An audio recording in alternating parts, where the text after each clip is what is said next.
Hi, this is Tom from Nightingale Games, and this is the last video in the series on opening moves, challenges, and opportunities for all the different nations. And this last one covers the US and across the Pacific, China. And I'm covering them together because they are often played by the same player. Believe it or not, we are good friends with the Chinese. You may not know it these days, but during World War II, they coordinated to fight against Imperial Japan. Usually, this game is termed as a 2 to 6 player game, and so that there are 7 nations to play, the 7th being China. And the reason for that is because it has such a small role that it almost doesn't stand for a player on their own. It could be played as a 7th player, for it is a different nation. It has its own P chart and everything, but typically it's controlled by another player.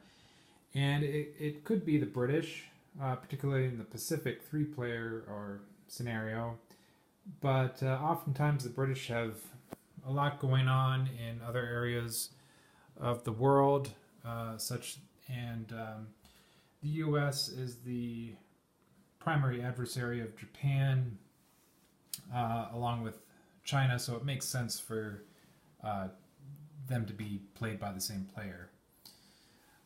Since I'm here, we'll start talking about China first. You can see they start with only 5 territories.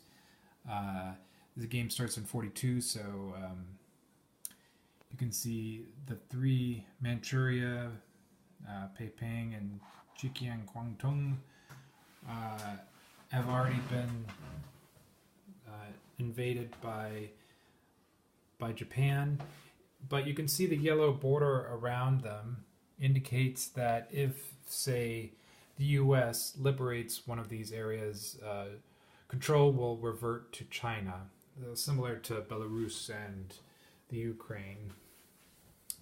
Now, there are a couple special rules about China in that they have no air units and no naval units. So also their infantry cannot enter the water.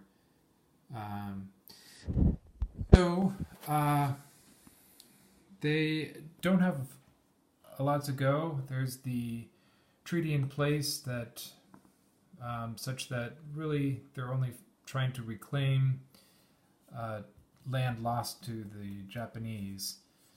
But they could also push south into Burma, Indochina, and Thailand here. There's the British and India, which help out sometimes. They have no industry, which means while they start with artillery, they cannot manufacture new artillery units unless they recapture Peiping, which has an industry of 2, their capital. But they do have this special ability to mobilize infantry immediately, so they don't have to wait till the following turn. Normally, you have to wait till the refit and deploy phase of the following turn to mobilize your new units that were manufactured. But they can mobilize immediately in phase 7 of the current round, new units. So they have that advantage, but it's only for infantry and where this symbol shows. So if they happen to reclaim Manchuria and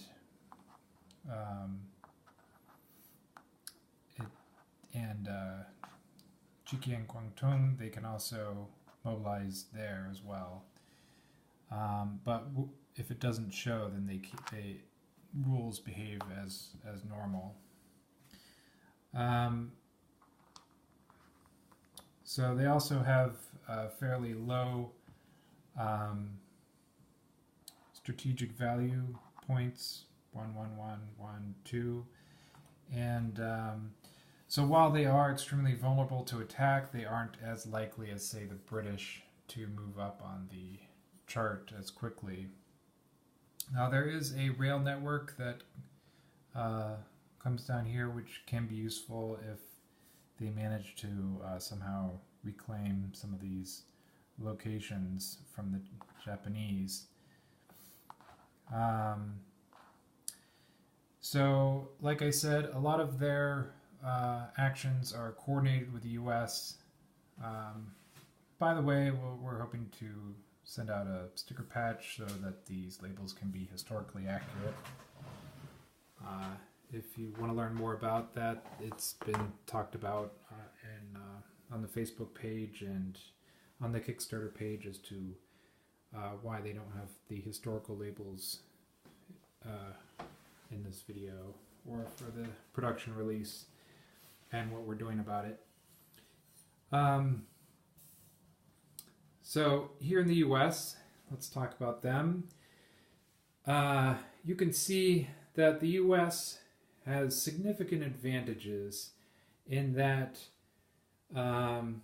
geographically you can typically see the enemy coming across these vast oceans here. If Japan is coming, you can prepare, and even if you couldn't, you have so many industry and so many resources that even if they do land here, you can usually just build a ton more units and crush them. So it's extremely, extremely hard for enemies to gain a foothold in North America, and usually it's only possible if they've taken out another nation such as the UK or the Soviet Union, and they're on their way to winning the game anyway. And that will have meant that the US played badly because the game is leans towards the Allied forces in terms of who has the advantage. So while they start with most of their forces in this area, they are slow to join the battle, and they also have a bit of a difficult decision as to where to focus. Oftentimes it's split, but sometimes it's best to focus everything in one direction or the other, or the majority of your new forces to Japan or to Germany. But sometimes it can work if you've split your forces. Like I said, look at these numbers: 6 OSRs, 5 OSRs, 6 OSRs, 3. So these are huge resource income compared to other nations which have, 1-1, 1-2-1. But if one of them is knocked out, they also suffer a huge loss. You can see how valuable they are to the US. So it kind of goes both ways. So let's talk about some of their starting units. They have a battleship and a cruiser in the Atlantic, prepared to defend these from the U-boats and assist the defense of Great Britain. These guys can usually hop along and get there by the second or third turn. They have a significant air power with fighters and bombers, and these usually flock westward, although sometimes they go eastward. They have a rail network, so they can easily jump across. There's not typically any risk from the south because they have a friendly alliance with these neutral nations that are pro-allied, so they can trade with all of these nations freely and even move units into the green tinted ones without triggering the defense forces. Whereas if the Axis went in, these units would arise to defend. So they have a number of advantages. These are vulnerable to attacks, but Japan is usually preoccupied with other matters before they are concerned with raiding the U.S. here. So here's Hawaii. They have some land forces. They've got significant navy out here, more air units, and they can go island hopping across these, claiming these islands as landing points, because eventually they want to send a land force to capture the capital of Japan here. Japan's only industry is here other than Peiping, so they certainly would suffer greatly, if not entirely lose, if they lost Japan. So the US also start the game with significant force. You can see that's a green carrier with some cruisers and a sub and P-19. They've got some forces in New Zealand, which is actually British controlled, but there's American forces there. And they have some forces on a base in New Caledonia here. As stated before, the Solomon Islands is the only location on the board that starts embattled, to use the correct term. So there'll be a hotspot there, and they're evenly matched. It's controlled by Japan. And so the U.S. will gradually make their way across the Pacific, and there'll be horrible naval battles, I presume, maybe some nasty air battles too. Sometimes they land forces in Russia, but if they attack from Russian soil into Japan, then they run the risk of triggering the Japan Soviet pact, non-aggression pact, which doesn't help their Soviet friends any. So there are some clever ways around that, however, where they can still use it as a grounding point to land forces where they already have, or to land in China before Japan gets there, and then attack from China, because there's no such pact for China.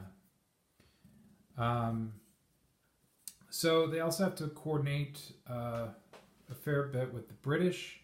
You can see there's British ships here, and they are coordinating the defense of Australia.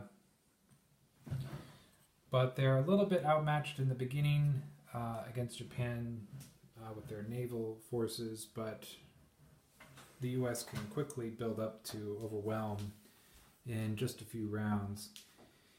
And as we mentioned, the British, there's some starting American forces in Great Britain, and so they might have a D-Day invasion of France or anywhere along this line, or they might just serve defensively.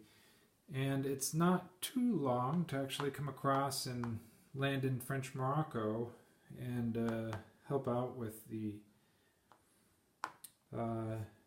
heading off Italy there, which is entirely possible. That's why this sea zone is so large here. It's only 1, 2, 1, 2, and then they can land there. So that is the US and China, and that's the end of this opening moves overview. And we'll hopefully have an unboxing video in the coming weeks.